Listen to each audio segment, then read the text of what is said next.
गणनायकाष्टकम्।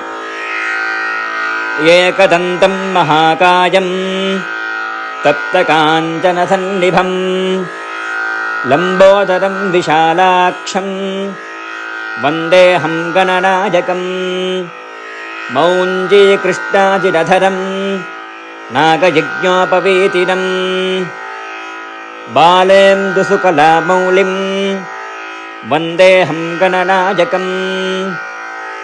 अम्बिकाहृदयानन्दं मातृभिः परिवेष्टितं भक्तप्रियं मदोन्मत्तं वन्देऽहं गणनायकम्।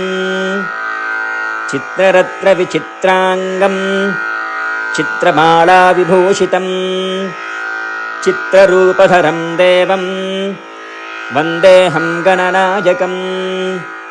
गजवक्त्रं सुरश्रेष्ठं कर्णचामरभूषितं पाशाङ्कुशधरं देवं वन्देऽहं गणनायकम्।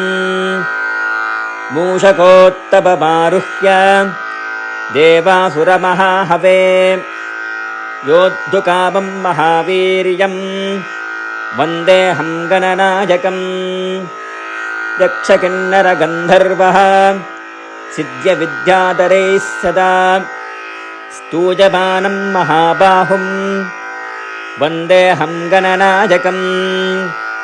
सर्वविघ्नहरं देवं सर्वविघ्नविवर्जितं सर्वसिद्धिप्रदातारं वन्देऽहं गणनायकम्।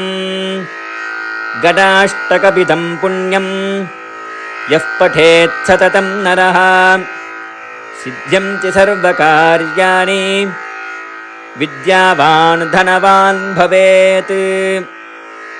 इति श्रीगणनायकाष्टकं सम्पूर्णम्।